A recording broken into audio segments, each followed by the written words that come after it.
N'oubliez pas, si vous aimez nos vidéos, de cliquer sur le pouce, de vous abonner et de cliquer sur la cloche pour être informé de nos prochaines vidéos. Dans la joie, dans la très grande joie, nous nous retrouvons aujourd'hui pour cet office de l'Église essénienne chrétienne à Saintes. Pour commencer, je vous invite à vous unir avec la terre-mère qui nous porte. Je vous invite à ressentir la terre, la mère, celle qui nous donne la vie, et à bénir la terre, la mère, de tout notre amour.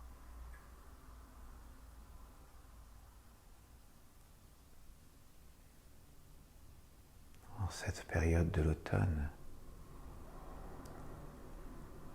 nous pouvons nous unir avec la mer, la terre, et allumer en nous le feu de Michael, qui doit briller dans notre cœur, et nous unir avec toutes les forces de la nature.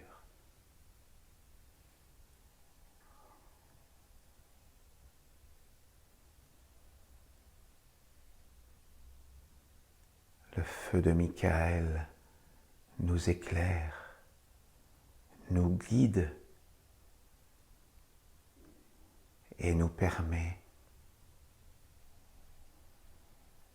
de retrouver notre équilibre et avec le discernement de trier à l'intérieur de nous ce que nous devons conserver comme bonne graine pour l'année suivante et d'amener tout ce qui est indésirable en nous, tous nos défauts, nous devons l'amener vers la terre pour être recyclés.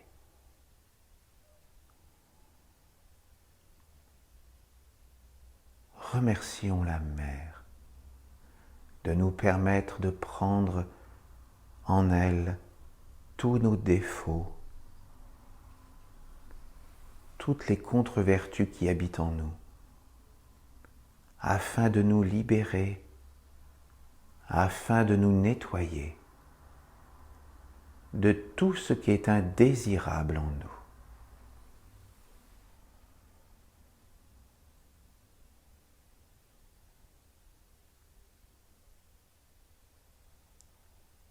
Le feu de Michael en nous nous aide à avoir le discernement et nous aide à faire le tri à l'intérieur de nous, car lui aussi il va consumer tout ce qui est indésirable.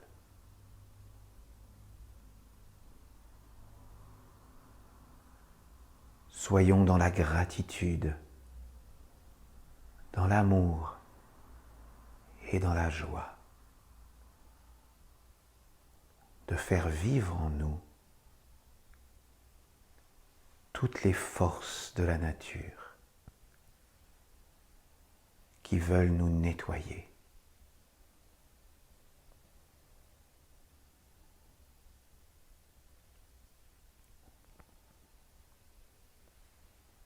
Amen.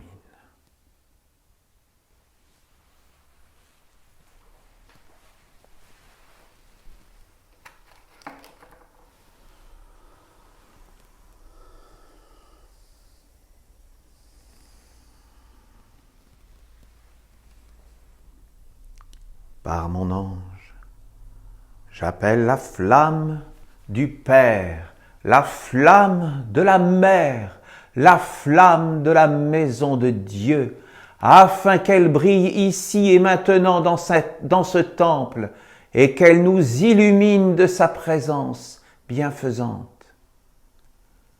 Amen.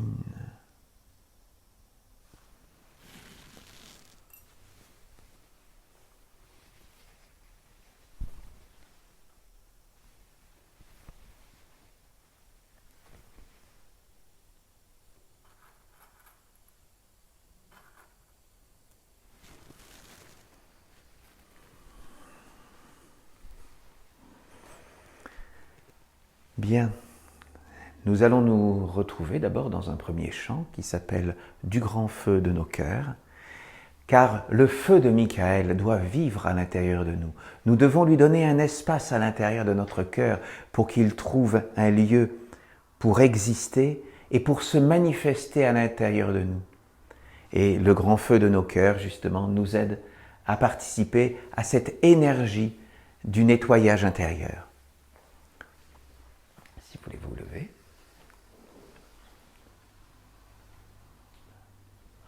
Du grand feu de nos cœurs,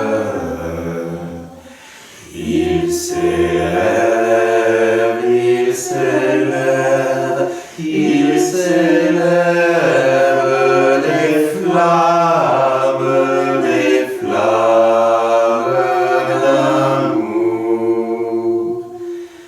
éveillées de la terre entière. Unis dans un même élan d'amour, embrasant, illuminant notre mère terre en un soleil d'amour. Embrasant, illuminant notre mère terre en un soleil d'amour. Du grand feu de nos cœurs, il s'élève, il s'élève, il s'élève les flammes d'amour, éveillées de la terre entière, unis dans un même élan d'amour, embrasant, illuminant notre mère terre en un soleil d'amour. Embrasant, illuminant notre mère terre en un soleil d'amour. Du grand feu de nos cœurs, il s'élève, il s'élève, il s'élève des flammes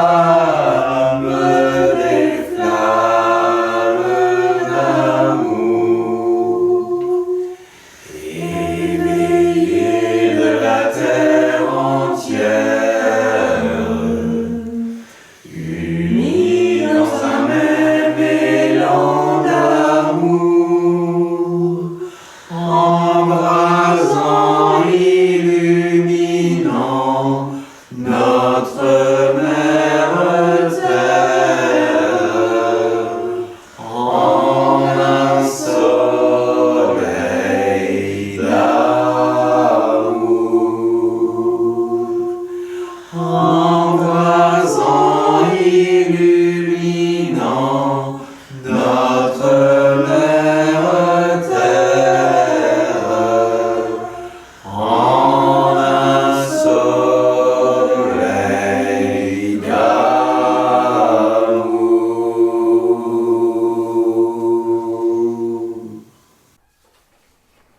Je vous remercie, vraiment c'était magnifique. Le deuxième chant s'appelle « Ne renonce pas ». Ne renonce pas à la lumière.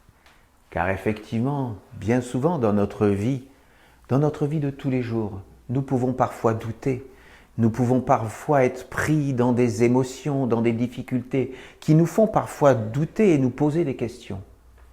Il ne faut jamais douter, jamais renoncer à notre lien avec la lumière, avec notre lien avec notre âme, avec ce qui est éternel en nous. Car nous avons une origine divine, nous venons de l'éternité et nous retournerons vers l'éternité. Mais on se rend compte lorsque nous avons ce point de vue que toutes nos difficultés de la vie sont bien souvent insignifiantes face à l'éternité. C'est pour ça que la lumière, elle est éternelle et nous ne devons jamais douter de la lumière à l'intérieur de nous.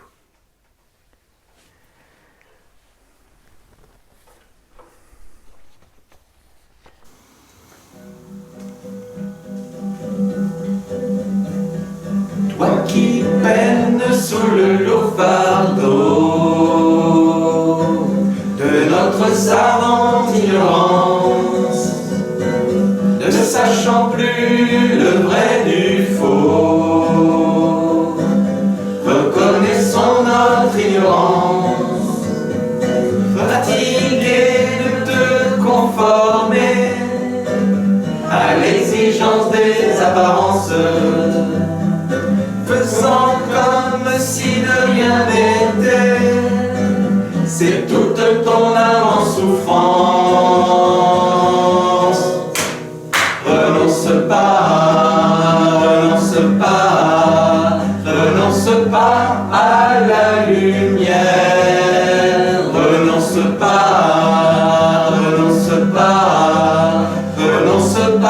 à ce qui t'éclaire. Renonce pas à ce qui t'élève.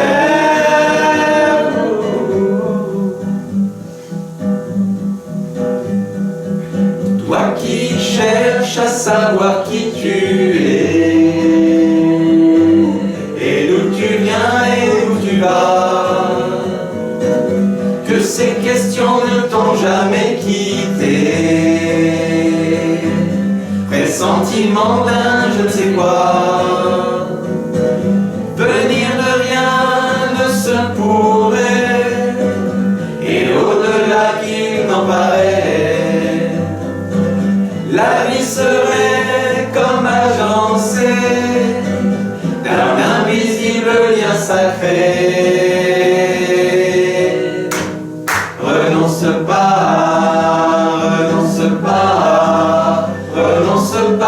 à la lumière. Renonce pas à ce qui t'éclaire.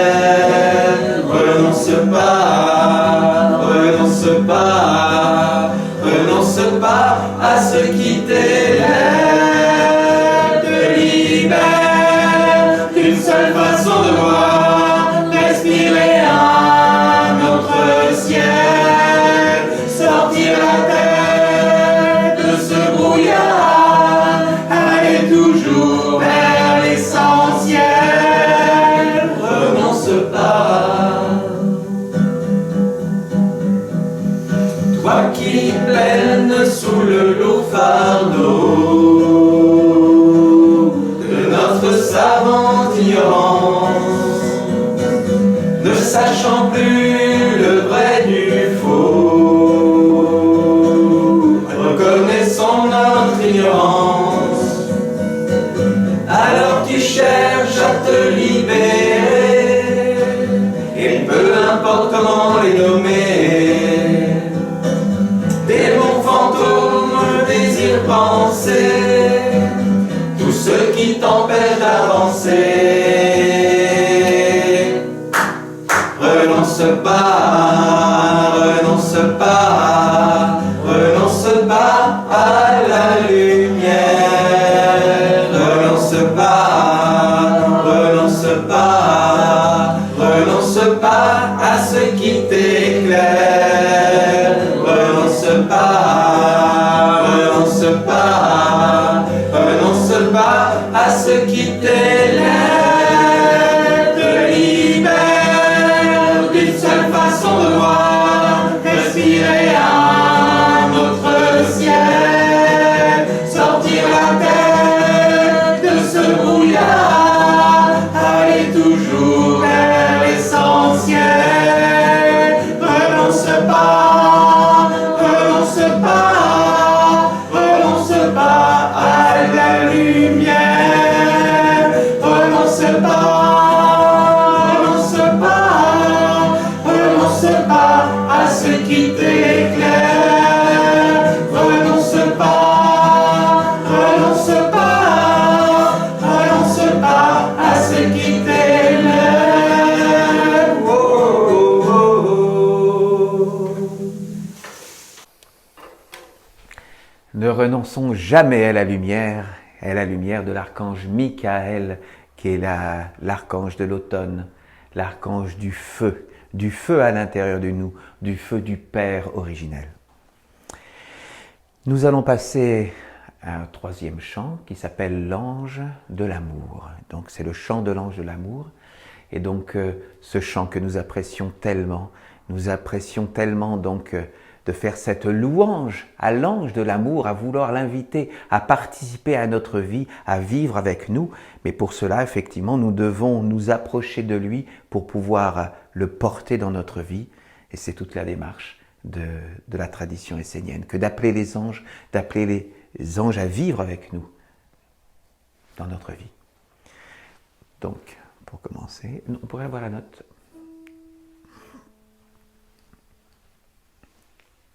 Amour, amour, ô ange d'amour, amour, amour, toi source de la vie. Amour, amour, ô ange d'amour, amour, amour, toi source de la vie. Amour, amour, ô ange d'amour, amour, amour, toi source de la vie. Amour, amour, ô ange d'amour, amour, amour, toi source de la vie. Amour, amour, ô ange d'amour, amour, amour,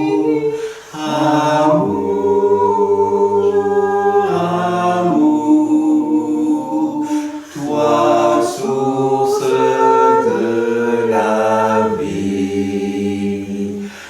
Amour, amour, ô ange d'amour, amour, amour, toi source de la vie. Amour, amour, ô ange d'amour,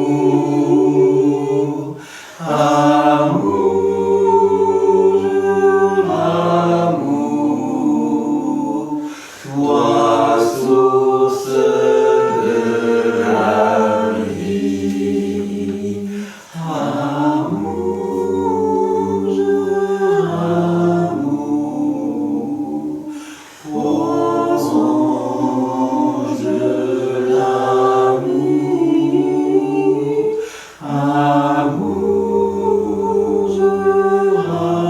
amour, toi source de la vie. Je vous remercie vraiment de tout cœur. Vous pouvez vous asseoir.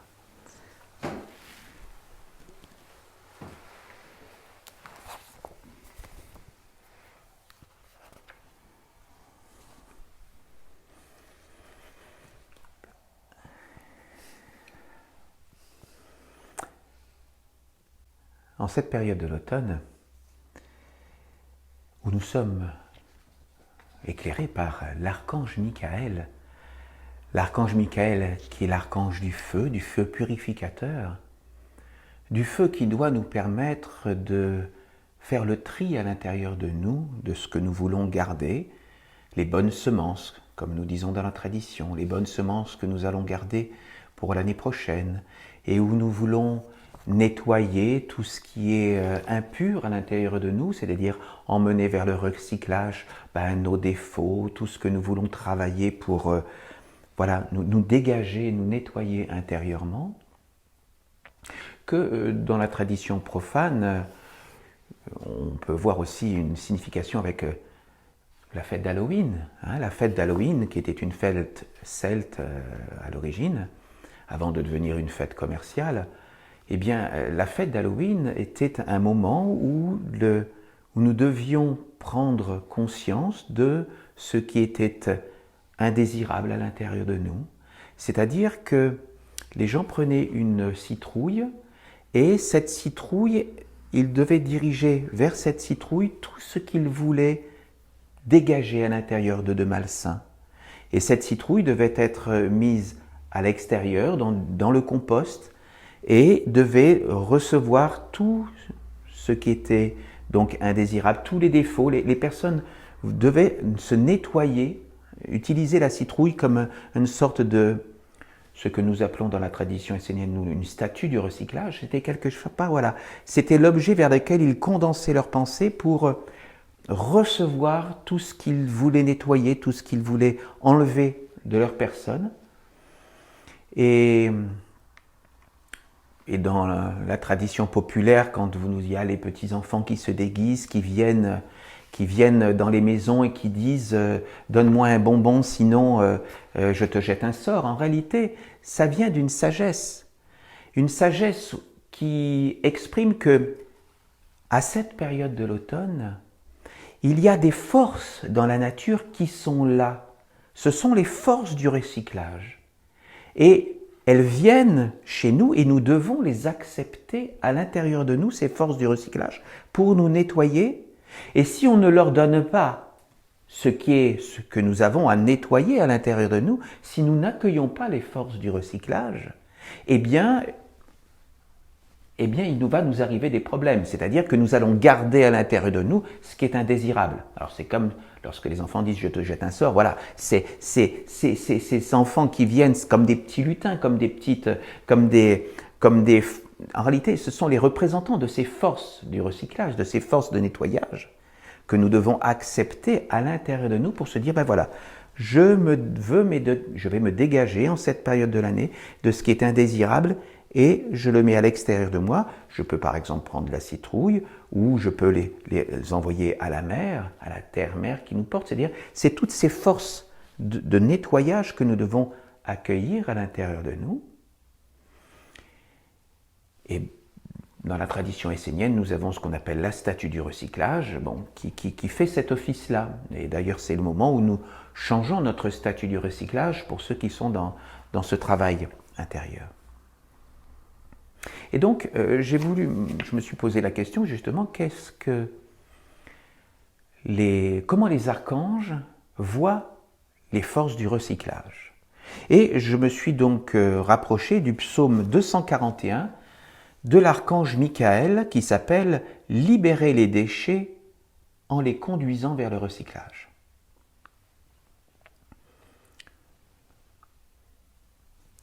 L'archange Raphaël nous dit « Aujourd'hui, l'humanité vit dans un énorme déchet, sans s'en apercevoir réellement.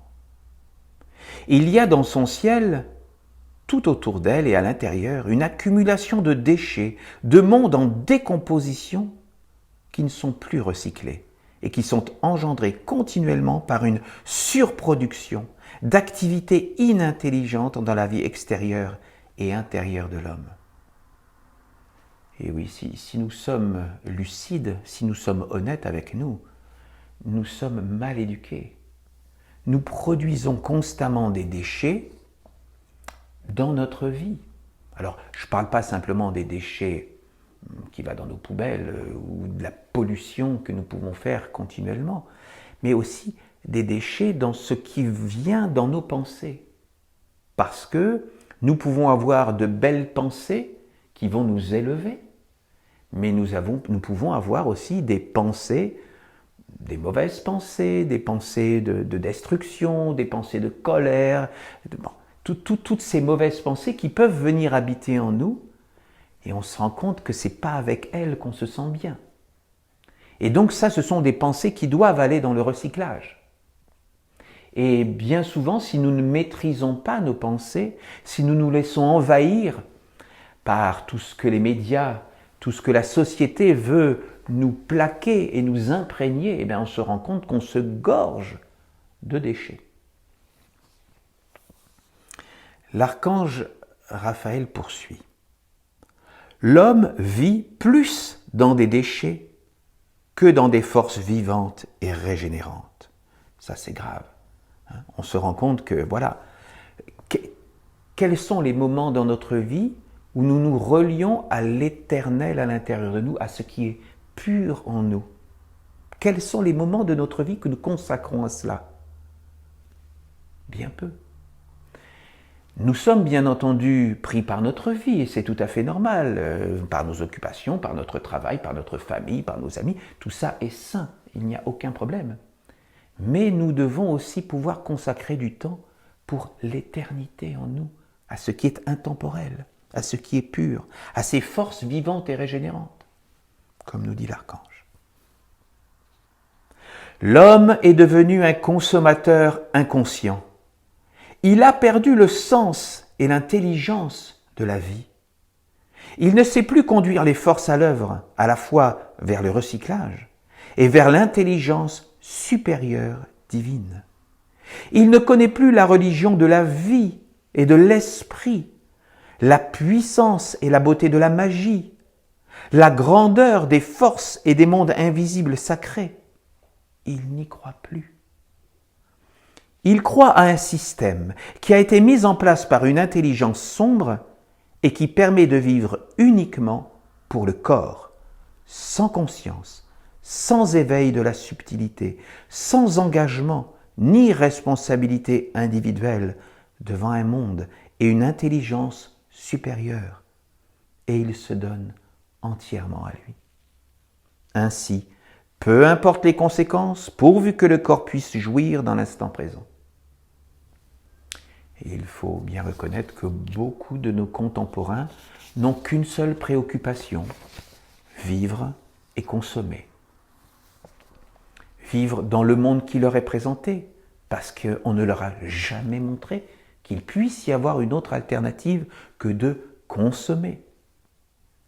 Et voilà, ils se perdent et ils s'oublient.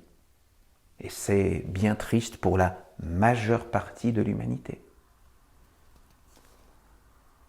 Les grandes valeurs de la religion de Dieu et de la lumière se sont effondrées. Et avec elles, c'est l'humanité tout entière qui est en train de descendre dans les abîmes. Et il faut reconnaître effectivement que la responsabilité de cet effondrement des religions revient quand même aux prêtres qui n'ont pas tenu leur rôle de maintenir un ciel ouvert vers les mondes divins, dans une alliance avec les mondes divins. Les mondes divins ont envoyé dans l'histoire de l'humanité un certain nombre d'envoyés, un certain nombre de prophètes, qui sont venus apporter à l'homme une lumière. Pour certains d'entre eux, ils se sont fait tuer de différentes façons abominables. Les hommes n'ont pas voulu accepter la lumière des mondes divins.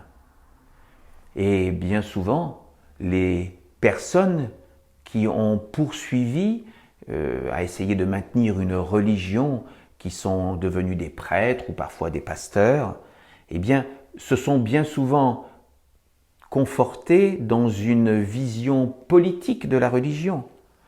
Et bien souvent, c'est en se détournant des valeurs originelles apportées par les prophètes qu'ils ont essayé de manipuler les masses, qu'ils ont essayé d'infantiliser les populations pour les faire rentrer dans des dogmes, dans des croyances, dans une foi illusoire. Ce qui explique que beaucoup de personnes se sont désolidarisées de cette approche de la vie où il fallait être des croyants béats, à croire, excusez-moi, mais n'importe quoi. Et donc, ces personnes d'ailleurs, ces prêtres de ces religions qui ont chuté, qui ont même cherché à couper les hommes de l'origine de la vie, c'est-à-dire de la terre-mère. Ils ont essayé d'enlever toutes les parties animistes des religions. La partie animiste, c'est ce qui permet à l'homme de se reconnecter à la terre, aux vivants, aux minéraux, aux végétaux et aux animaux, et à les recevoir comme des personnes, comme des êtres sacrés dans l'existence que nous devons honorer. Eh bien, ces religions ont essayé donc de couper ces liens, de couper cet animisme, de couper les populations de la mère Terre, en pensant dans l'illusion que ainsi ils pourraient atteindre les sphères du Père. Les hommes ensuite, dans les périodes des Lumières, en Europe, en France, qui ont voulu se détacher des religions en disant « oui, mais il y a aussi une vision scientifique de la vie que l'on peut trouver, tout ce qui nous est dit par les religions n'a pas de sens, on ne peut pas avoir un être qui vient sans avoir été un Jésus par exemple qui vient sans que Marie puisse avoir reçu la graine de Joseph. Enfin voilà, il y a des choses qui sont complètement, qui n'ont pas de sens véritablement, qui sortent des lois de Dieu, de la nature. Ils se sont dit, on ne peut pas croire à toutes ces choses-là. Et ces personnes-là nous ont essayé de nous faire croire que ce n'était que dans la matière que nous pouvions avoir confiance. Ils se sont dit, en haut, tout ça, ça n'a aucun sens. Il ne sert à rien de vouloir aller vers une illusion, vers un Père. Il n'y a que la matière qui est le réel. Et donc, allons dans le réel, construisons une société dans le réel, dans la matière. Et effectivement, ils ont cherché à nous couper de notre aspiration à la lumière éternelle à l'intérieur de nous. Cette vision matérialiste cherche à couper le lien avec l'âme immortelle. Et c'est ce que nous voyons dans notre société actuelle, où rien n'est fait pour nous dire qu'il y a un autre chemin, que nous, êtres humains, nous avons une aspiration naturelle à aller vers ce qui nous transcende, vers ce qui est immortel à l'intérieur de nous. Et donc, vous voyez, ce sont deux extrêmes qui sont apparus, c'est-à-dire un extrême où on a voulu nous faire croire qu'on devait se couper de la mère pour pouvoir aller vers le Père, et un autre extrême qui nous dit qu'il faut nous couper du Père pour aller uniquement vers la mère. Et nous nous rendons compte que ce sont des impasses. Nous devons prendre conscience que l'équilibre, le vrai chemin, c'est d'aller vers la mer, vers le réel, ancré dans la terre solidement, pour pouvoir pointer notre regard vers le Père, vers le ciel, et nous diriger vers lui. On ne peut pas aller vers le Père sans être enraciné, sinon on est pris par des illusions, par les faux dogmes, les fausses croyances. Voilà l'équilibre que nous devons trouver tous ensemble. L'archange Raphaël poursuit. Je vous dis que, naturellement, il n'y a pas de déchets dans l'humanité, ni de pollution dans la nature vivante. Et oui, il faut vraiment à un moment se rendre compte que la nature ne produit pas de déchets. Tout ce qu'elle produit va dans un recyclage et participe à l'émergence de la vie. La nature ne produit rien qui ne soit pas, dans ce sens, dans cette sagesse, dans cette vie, toute la nature est vivante. Les déchets et la pollution sont des mondes, des intelligences avec lesquels l'homme s'est associé pour vivre au service du corps et d'un moi artificiel fabriqué. Ces déchets sont une offrande que les hommes font à ces mondes qui les gouvernent et devant lesquels ils s'inclinent. Et oui, nous devons prendre conscience que lorsque nous faisons des déchets, alors quand je parle de déchets, ce sont des déchets aussi bien physiques, visibles, que des déchets invisibles, c'est-à-dire nos pensées, nos paroles, nos actes. Eh bien, nous participons à un ensemble, nous nourrissons une structure. Si nous produisons, ce que nous produisons est sain, noble, va dans le sens des vertus, eh bien, nous participons à la vie. Si nous faisons des déchets qui doivent aller vers le recyclage, nous devons les accompagner vers le recyclage pour être nettoyés, et ça, c'est sain. Si nous produisons des déchets qui ne peuvent pas aller vers le recyclage, là se pose le problème, car nous allons accumuler des déchets, et nous en reparlerons tout à l'heure. Dans la nature et dans l'existence telle qu'elle a été créée, rien ne sert à rien. Il n'y a donc aucun déchet et encore moins de pollution. Si l'homme vit d'une façon juste, en accord avec les lois de Dieu, il n'engendre pas de mal ni de déchets et encore moins de pollution destructrice. L'homme sage, bien éduqué, fait en sorte de conduire les imperfections vers une utilisation bénéfique et productive. En délaissant la religion de Dieu, en la transformant en une vulgaire superstition, les hommes ont perdu l'intelligence subtile qui permet de se gouverner et de gouverner avec l'harmonie et la paix. Par son ignorance, l'homme a appelé des mondes qui ne vont pas vers la sagesse, mais qui se nourrissent de ce qui stagne et se décompose. Un déchet créé par une telle association n'est pas un déchet, il est un potentiel qui, à l'origine, devait être conduit dans une certaine direction afin de servir l'œuvre de la lumière. Et là, je trouve qu'on comprend quelque chose de majeur.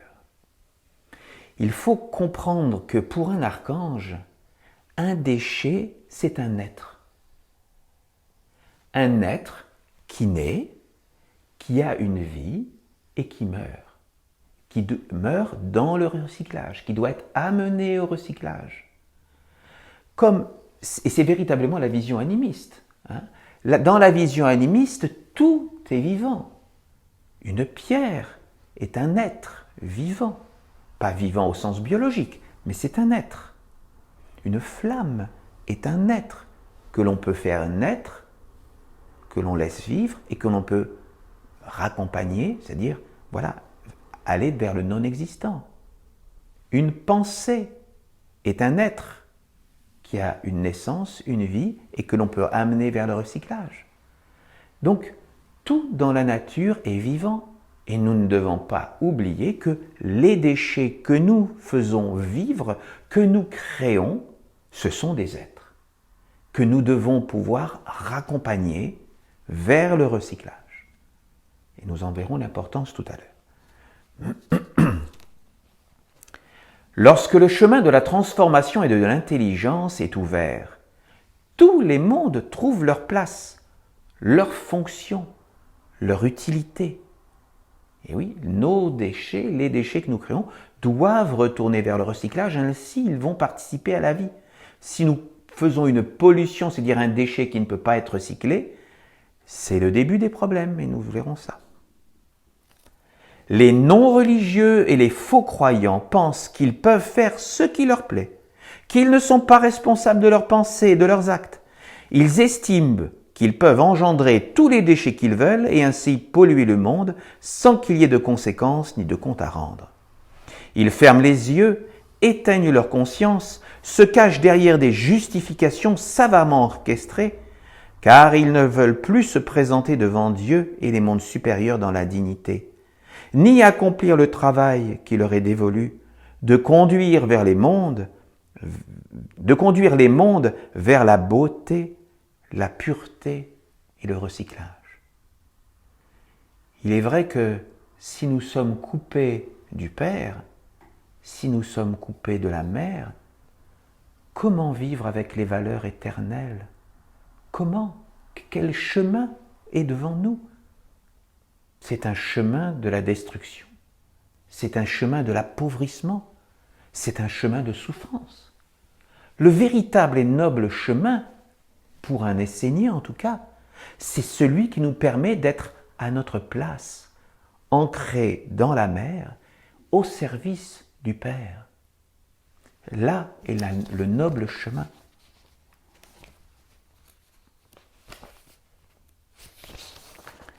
L'archange Raphaël poursuit.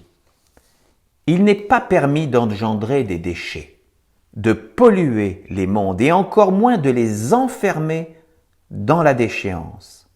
La pollution crée un champ magnétique qui appelle des forces de destruction et de souffrance. Tout ce que vous êtes en train de vivre a déjà existé dans une ancienne humanité aujourd'hui disparue et que vous connaissez sous le nom d'Atlante. C'est un ancien schéma qui se réincarne. En ce cycle de l'Atlantide, les hommes ont créé, comme vous aujourd'hui, des montagnes de déchets dans les mondes visibles et invisibles. C'était une accumulation de force, d'être, d'énergie, de mondes qui restaient bloqués et n'étaient pas conduits vers le recyclage. Les Atlantes pensaient qu'un jour, ils trouveraient le moyen de se débarrasser de tous ces déchets. Mais ils ont perdu le contrôle.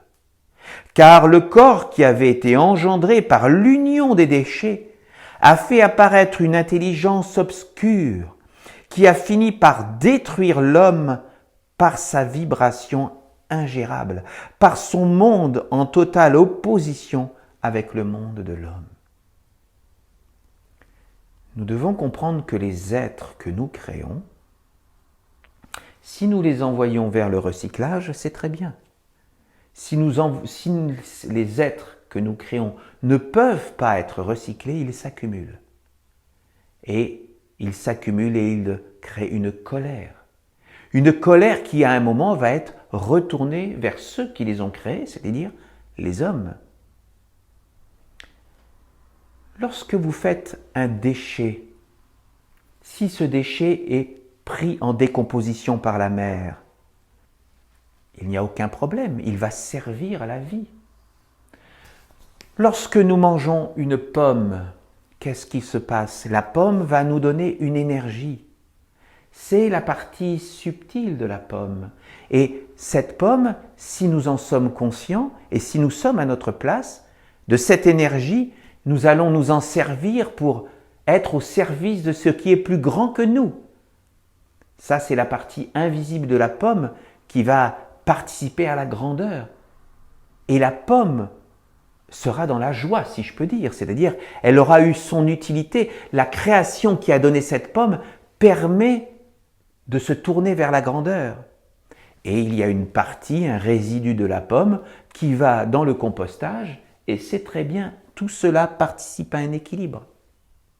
Mais si nous créons des plastiques, si nous créons des centrales à uranium, si nous créons tout un tas de déchets comme ça qui ne peuvent pas être recyclés, eh bien nous mettons des êtres au monde et ces êtres n'ont plus d'alternative, n'ont plus de possibilité de retourner vers la mer.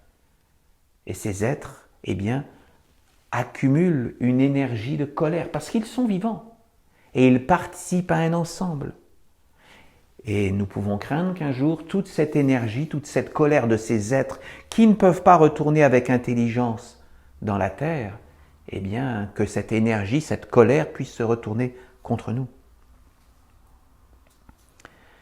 Peu importe ce que vous faites dans votre vie, vous devez connaître cette loi élémentaire. Qu'en toute activité, il y a une partie qui doit être ennoblie et conduite vers les mondes supérieurs, et une autre qui doit être recyclée afin qu'aucun déchet ne soit engendré. C'est l'exemple que je vous prenais avec la pomme.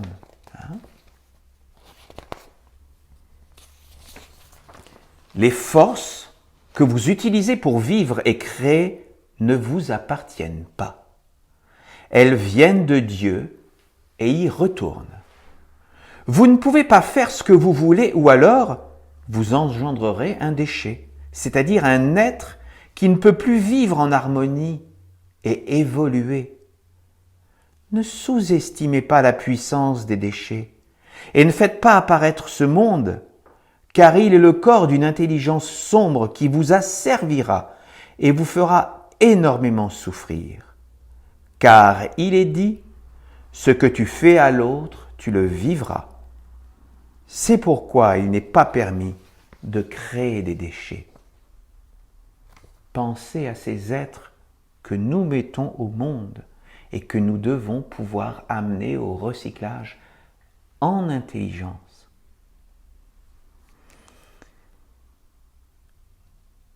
Si les êtres que nous créons, je le répète, n'ont pas d'issue, n'ont pas de moyen de retourner vers la mer, eh bien voilà, nous créons des êtres qui sont en esclavage par notre faute. Nous mettons des êtres, voilà, comme dans une prison. Et cela crée une souffrance dans ces êtres. Il n'est pas digne de devenir un déchet sans espoir de transformation, d'être enfermé, ignoré, délaissé. Un tel être n'a plus de chemin et c'est la fureur qui apparaîtra. Il cherchera à trouver des corps pour s'en emparer afin de continuer son existence, de la terminer. Il deviendra un vampire, utilisant l'être humain, le dévorant et le fera grandir, et il fera grandir son monde de destruction au lieu d'être au service de la lumière, par le chemin du juste recyclage qui donne la vie. Si l'homme ne gouverne pas sa vie avec l'ange de la sagesse, il sera gouverné et asservi par la bêtise et l'être du mensonge et de la destruction. Et nous voyons là le danger, c'est que ce que nous créons, si nous ne pouvons pas le remettre au recyclage, eh bien les êtres que nous créons vont chercher des corps à habiter pour essayer de trouver une issue pour être amenés vers le recyclage.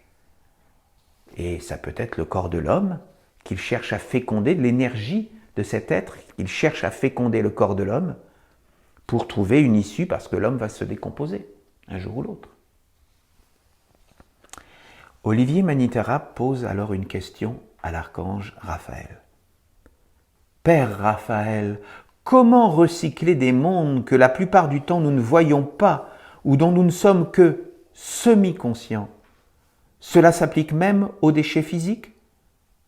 L'archange répond, la plus grande pollution engendrée par l'homme vient des mondes invisibles. La pollution de l'eau, de la terre, de l'air et du feu extérieur est une conséquence de la pollution des mondes subtils, à la fois dans l'homme et autour de lui. Il est certain que vous n'êtes pas éduqué dans ce sens sacré. Parce que, voilà, la plus grande pollution, c'est ce qui se passe à l'intérieur de nous. Dans toutes les pensées, dans toutes les paroles malheureuses que nous pouvons avoir, des paroles parfois dégradantes, parfois, irrespectueuses, eh bien, nous mettons des êtres au monde. Et donc, nous devons à un moment prendre conscience que nous sommes faibles.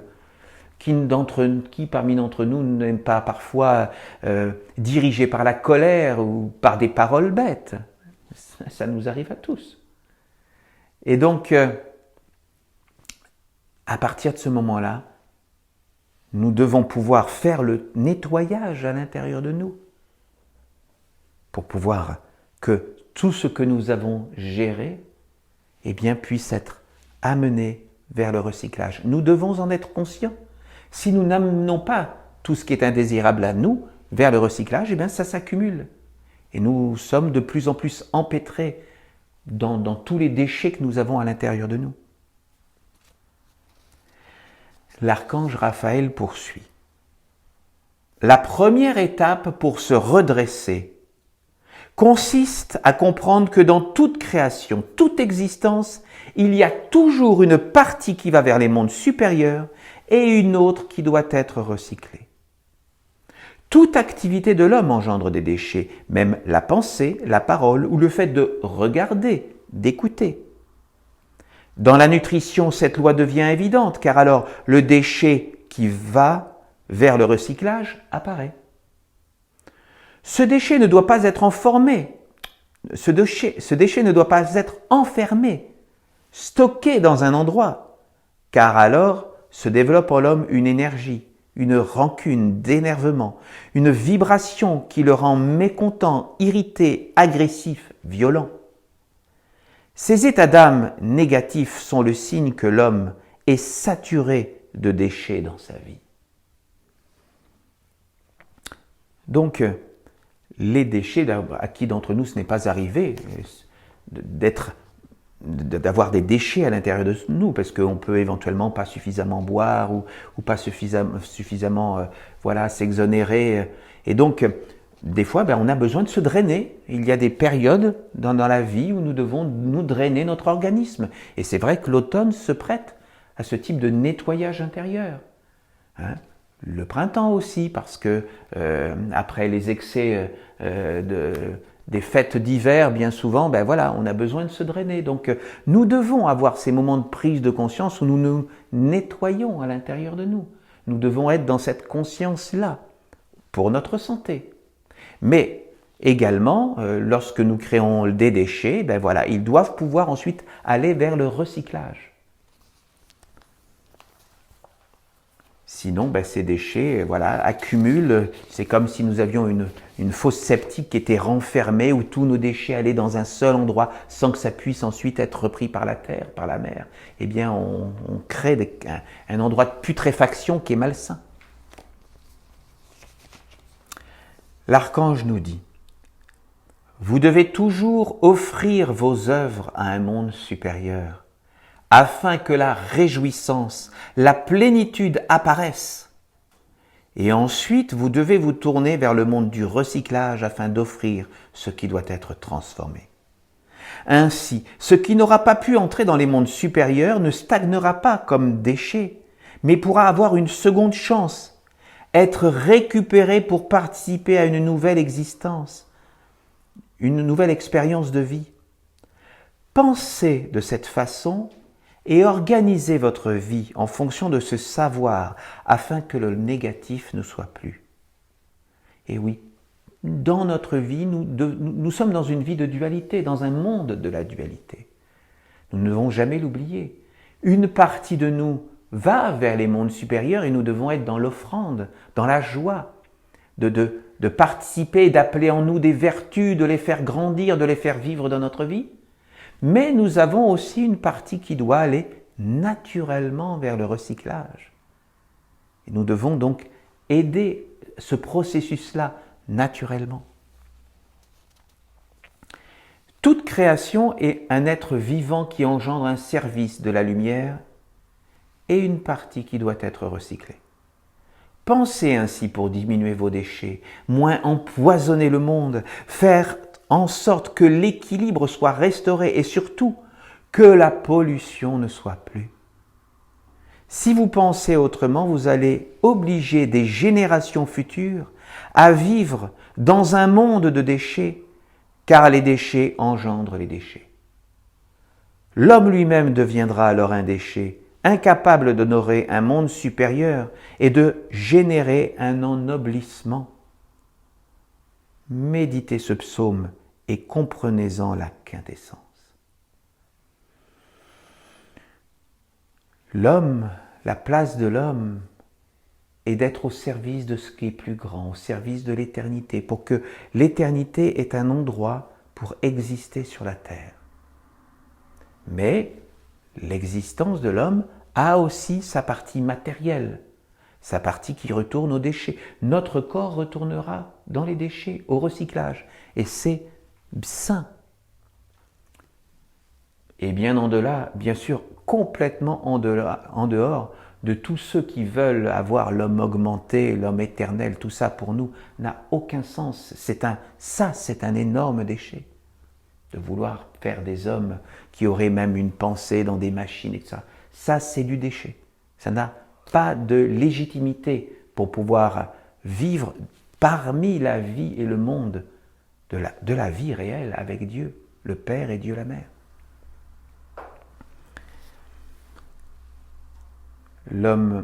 L'archange Raphaël termine en nous disant « Chaque homme engendre des déchets, mais cela ne doit pas devenir un culte ni un but.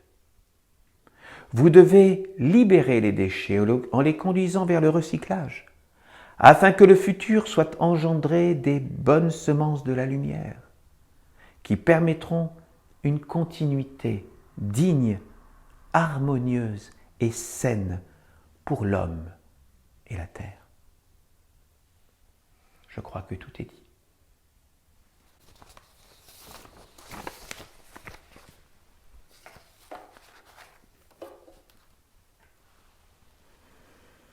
Je vous invite à méditer quelques instants sur ce que nous avons travaillé ensemble.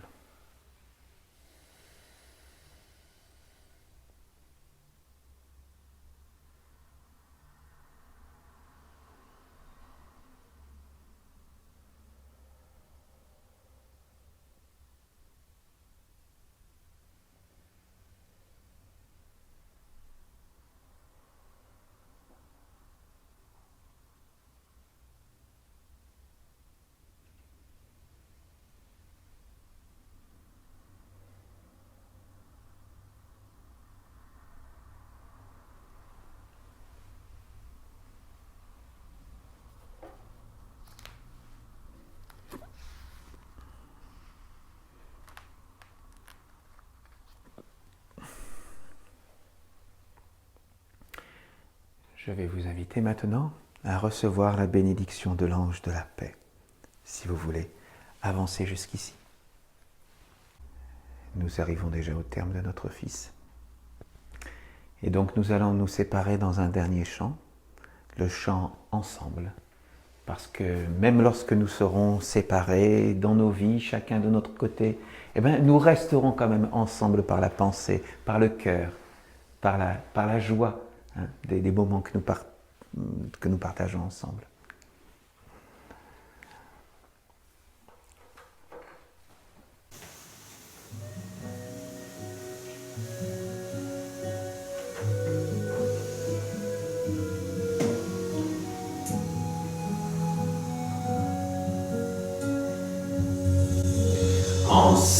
Ensemble, nous protégerons nos mystères. Ensemble, nous serons plus forts qu'hier. Ensemble, nous bâtirons les repères d'une nation libre sur la terre. Ensemble, nous ouvrirons la porte de la vie. Ensemble, à l'Éternel, nous offrirons nos fruits. Apprendre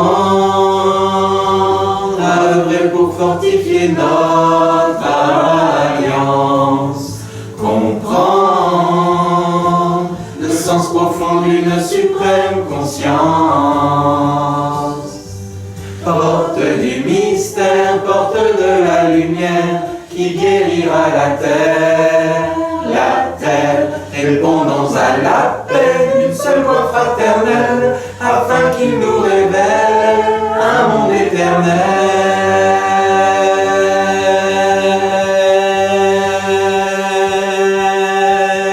Qu'ensemble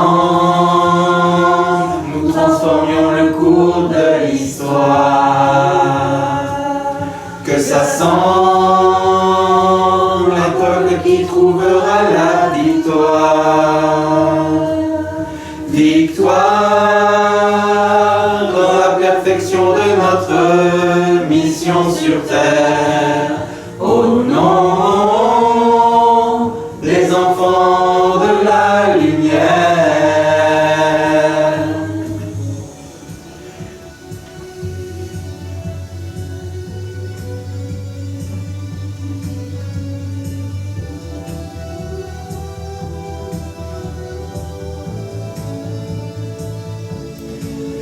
Ouvrir le sens de notre existence, l'offrir à l'universelle conscience, ensemble, ensemble, ensemble, ensemble, ensemble, nous bâtirons les repères d'une nation libre et fière sur la terre, sur la terre,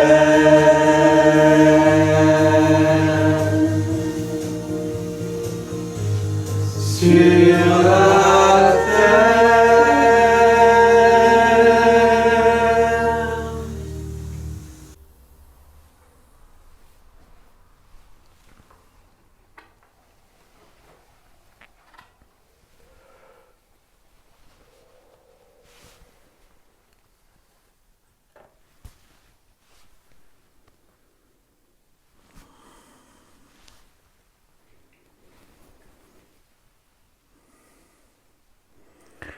Nous raccompagnons la flamme de notre temple, la flamme du Père, la flamme de la Mère, la flamme de la maison de Dieu. Nous la raccompagnons des mondes visibles vers les mondes divins. Mais nous lui demandons de continuer à vivre, à grandir et à briller à l'intérieur de notre cœur, à chaque instant de notre vie. Amen.